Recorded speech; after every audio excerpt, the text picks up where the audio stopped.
Thanks for tuning into UT Minute. I'm your host, Grant Smodick. UT Martin's next academic speaker will be Judge John Everett Williams of Huntington. He will give a presentation titled, "There's a New Way of Appointing Judges in Tennessee." Williams recently received the first Distinguished Alumnus Award from the UT Martin Criminal Justice Program in recognition of his longtime support of UT Martin criminal justice students. The presentation will be at 6 p.m. on October 29th in the Norman Campbell Lecture Hall in the Humanities Building. Third time's not the charm for a Hollywood actress. Elizabeth Banks is banking on Pitch Perfect 3, and another celeb finally joins Instagram. Mary Maloney has more in today's Hollywood Minute. It's Splitsville for Halle Berry. The award-winning actress and husband Olivier Martinez are calling it quits after 2 years of marriage. According to reports, the relationship had run its course. This makes divorce number 3 for Berry. She was first married to baseball player David Justice, then to singer Eric Benet. With the success of the Pitch Perfect franchise, actress Elizabeth Banks will return to the director's chair for the 3rd installment. Banks made her directorial debut with Pitch Perfect 2, which earned nearly $300 million worldwide, making it the highest domestic opening ever for a first-time director. And the latest celebrity to join Instagram? Penelope Cruz. The Oscar winner posted a video and pic paying tribute to a young boy who beat leukemia. Cruz is an ambassador for a charity that fights against the disease among children. For Hollywood Minute, I'm Mary Maloney. An SUV slammed into another SUV in the Nutbush neighborhood of Memphis this past Tuesday morning. Witnesses believed the driver was running from law enforcement when he crashed into another SUV containing a newborn and a 3-year-old child. Neither child was harmed. Witnesses believe the DEA was the group chasing the driver. They have yet to confirm the details of what happened. That's your UT Minute. Thanks for watching.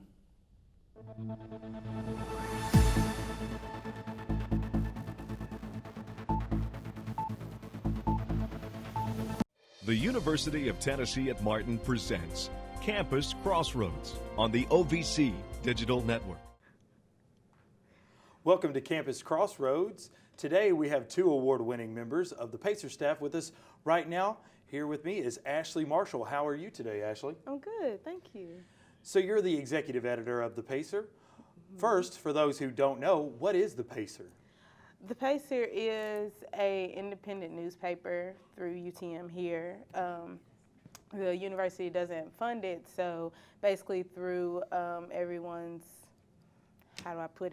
through everyone paying their account, this $7 for a publication fee. And we also not just do the Pacer, but we also do the Spirit magazine and Taking Flight magazine. So it's an overall thing. And what exactly does the executive editor do at the newspaper?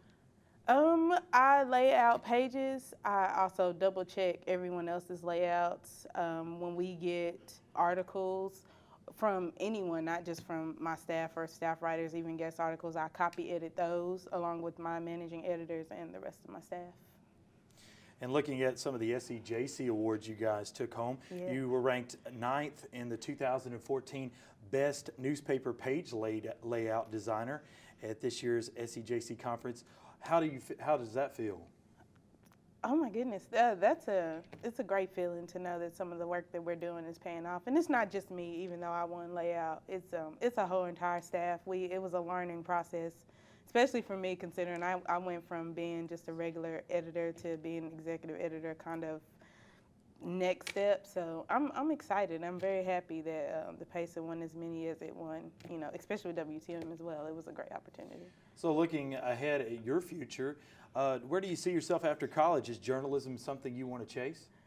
I will chase it, but right now I really love books. That's a big passion of mine. I love copy editing and doing all of that. So hopefully I'll be working in a book publishing company after I graduate. Journalism is just kind of secondary, and I didn't realize how much I love talking to people and finding out things about them. So journalism is just a bonus. How did you get involved with the Pacer? Actually, a really good friend of mine, Sheila Scott, was a double major in communications and English, and she told me if I really wanted to work in book publishing, I kind of needed to know how to communicate and how to copy edit. So she introduced me to Tommy Parrish, who gave me my first freelance writing job. So that's awesome. Well, thanks, Ashley, for being here. And when we return, I'll be speaking with Sheila Scott.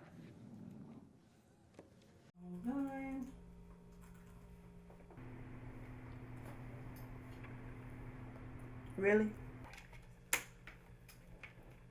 And the charger's not working. Now what am I supposed to do? Why don't you head over to the Mobile PC Guys, where we carry not only numerous computer accessories, but also cell phones, as well as new, used, and refurbished computers from a variety of companies. And we also do computer repairs. So come down to see the Mobile PC Guys, your best solution to today's technology, period.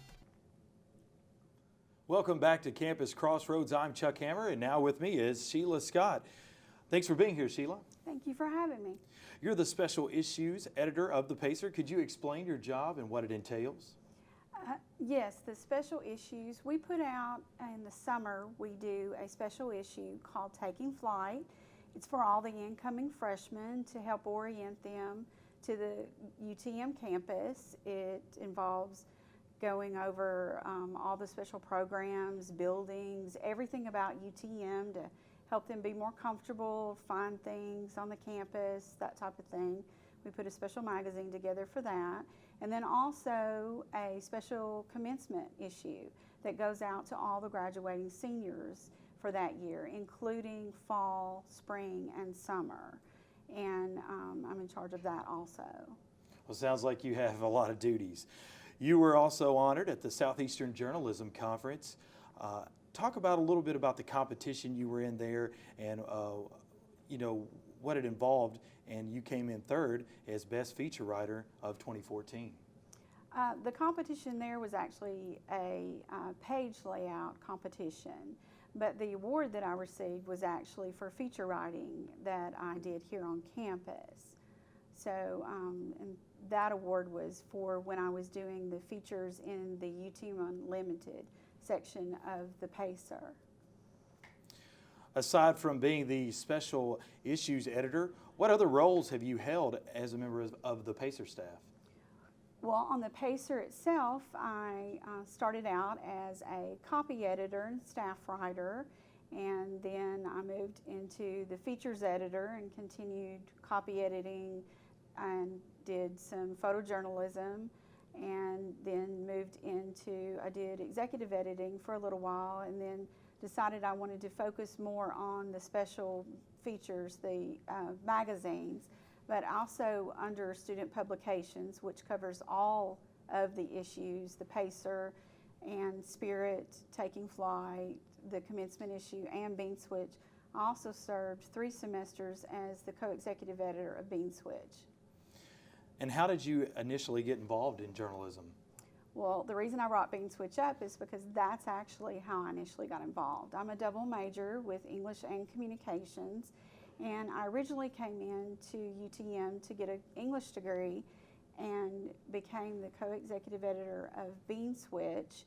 And when I met Miss Tommy Parrish through that, and was originally going to just get a PR minor, and through meeting her and working with Bean Switch, I decided that I wanted to go ahead and just add a double major and switch that to news editorial journalism. And clearly you've worn many hats, worked for a lot of different organizations. If someone were interested in becoming a member of the staff, what would you tell them, he or she, how to do it? Well, I would suggest they meet with Miss Tommy Parrish and also Ashley Marshall, the executive editor, to meet with them and see what options are available. But first they might want to attend a staff meeting. The Pacer holds staff meetings every Tuesday evening at 5:15, and everyone is always welcome. Well, thanks for being a guest today, Sheila, and also a very special special thank you to Ashley Marshall. I'm Chuck Hammer, and you've been watching Campus Crossroads. Campus Crossroads is produced by the Department of Communications at the University of Tennessee at Martin. We now return to Skyhawk Sports on the OVC Digital Network.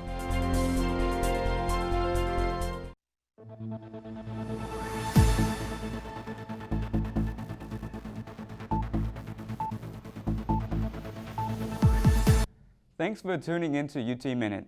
I'm your host, Grant Smodick.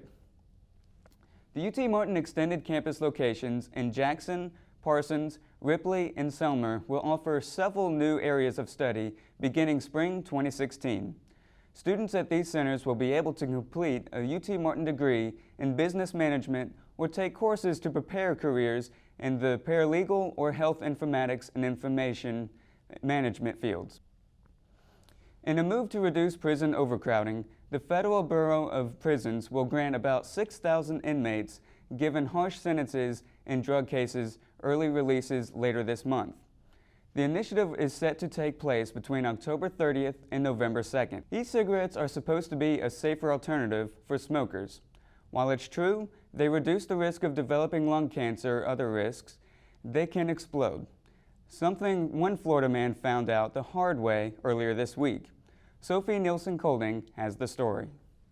Burns on his face, chest, and hands. Inside Kendall Regional Medical Center in Miami, heavy sedation is keeping Evan Spallinger a step away from extreme pain. He's my baby. He turned 21 last week. Evan's mother, Alyssa Stefanacci, has been by his side since the accident Monday morning.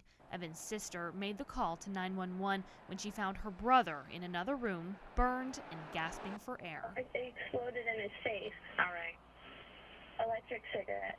She went towards the explosion to find him completely covered in black, what appeared to be soot, throwing up, foaming from the mouth. Now a ventilator keeps his chest moving. The blast from the e-cigarette also burned his lungs. Evan's family says they've seen an outpouring of community support. Even Evan's boss came here today from Naples to visit Evan in the hospital. It shows a lot about Evan's character, a very well-liked young man. A mother trying to stay strong for her youngest child. I haven't cried yet, but I'm sure I'll have my day. Wishing they'd known more about the risks that put this fresh-faced young man He didn't deserve this. in the intensive care wing of a burn unit. And I hope that people see this and think twice before they spend their hard-earned money on something that could really change their life forever. In Miami, Sophie Nielsen-Colding, NBC2. UT Martin upperclassmen Twymond Howard, Alex Anderson, and Javier Martinez have been named to the College Sports Madness preseason All-Ohio Valley Conference men's basketball teams. College Sports Madness identified 20 top men's basketball players from the OVC. The men's season opens up on November 9th. That's your UT Minute.